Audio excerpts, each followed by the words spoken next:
Yash Jha is now the big boss of world cricket, having been BCCI secretary for a few years. Yash Jha will now be the ICC chair, a significant announcement.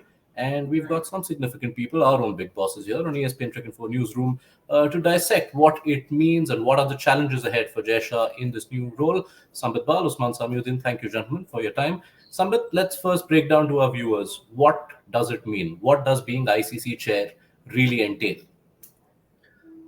I mean, we all thought the big boss is really the BCCI chief, but jokes apart, it's a job that in principle ceremonial, and because the ICC chair is really it's ICC board that has all the power, and the chair is supposed to preside over meetings, but in principle, uh, he doesn't have executive powers. But that said, it comes down to if the chair has a vision and what he can do to influence the board to fulfill that vision. So it'll come down to, we have seen in the past, uh, the last Indian who was in the post, Shashank Manohar, even though he didn't have the backing of BCCI, there were things that he managed to do that maybe other chairs didn't, because he was the last example of an activist boss of the ICC. And in this, it's a position that allows you to steer, influence, uh, mobilize other members of the board, depending on how persuasive you are and how committed to your vision you are. Right. So that's the role. Osman, let's start talking challenges. And might I point out that the next ICC men's event happens to be in Pakistan after a while. That sounds like a challenge from the outside, but I'm sure there's more.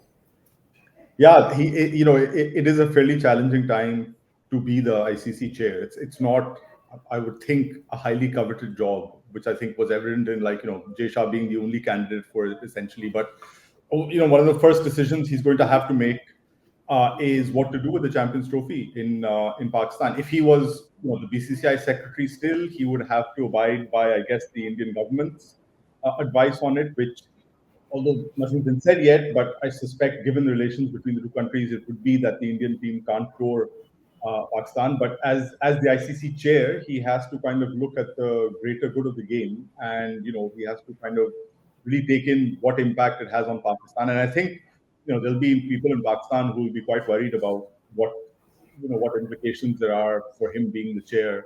And where kind of that tournament goes. That's an immediate challenge. There's other challenges. I think the test fund that he is said to be kind of in favor of, that's something that Cricket Australia and the ECB are leading on. Very informal stage right now, but essentially they're trying to put some money aside for the smaller members in the game, the less financially well-off members in the game, to be able to play test cricket without it being such a loss-making exercise for them. And I think he's kind of, I think he's given his approval on it, and I think the three of them have to work together. It's something that should have been in place really years ago, like at least a decade ago, when it was first actually mooted. He'll have to make sure that the full members are happy. There's been some talk that they might ask for or look for a renegotiation, or at least squeezing better value out of ICC events. That has a massive impact on all members, because that's where the money for members comes from. So that's going to be a tricky thing that he's going to negotiate. One final thing I would just say, as a challenge, Yash, is just dealing with the BCCI.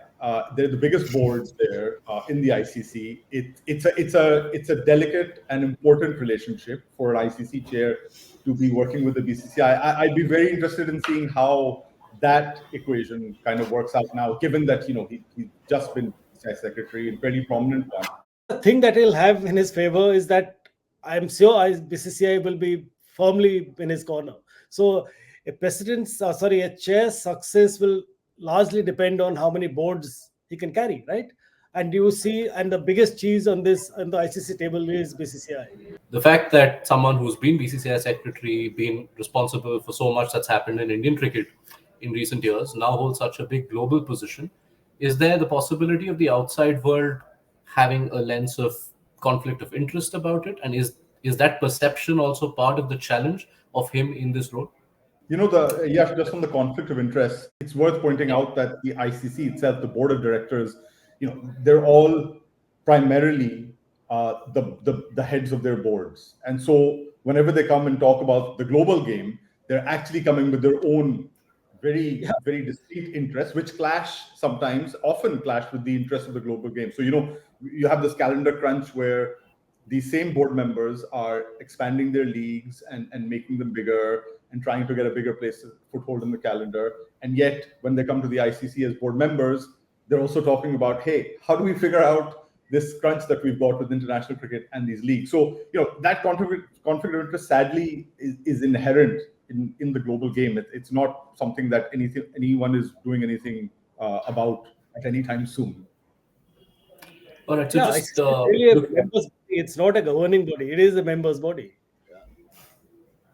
Fine, that's a challenge in itself. But just glancing over some of the longer term challenges that may lie ahead, this is going to be a cycle. And while it's not part of this term, cricket is going to be at the Olympics for the first time, or well, at least for the first time since it's been a decently global sport.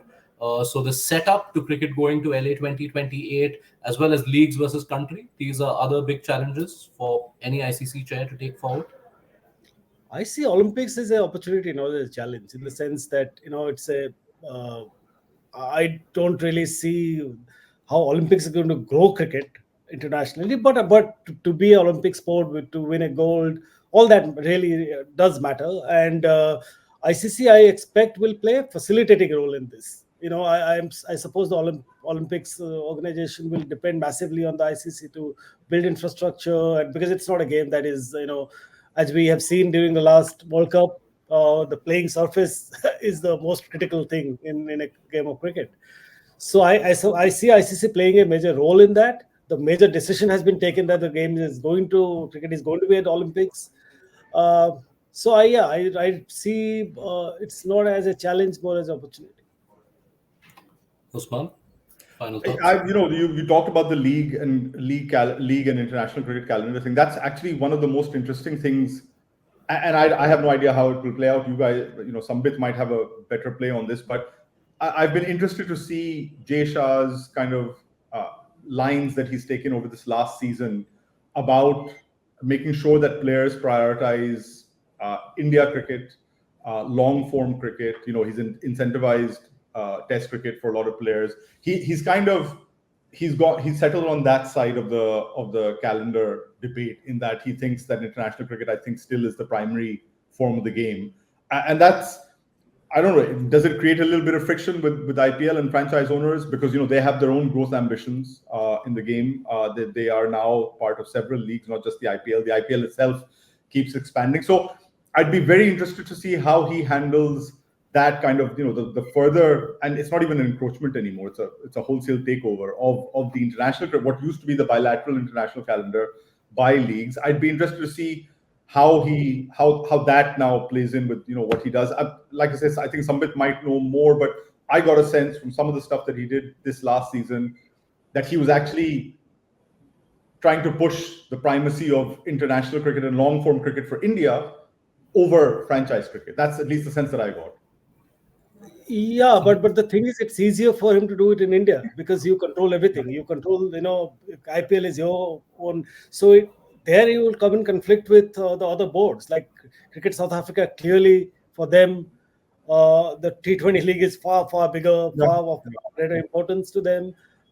Increasingly, we're seeing other, say, smaller nations where their leagues are actually more, at least getting more viewership than bilateral cricket. You can talk about PSL or PPL. They actually attract more audience. So that's not something down to any chair or even the ICC. It's where the game is going, what the audience are watching, and what is ultimately more marketable and more profitable.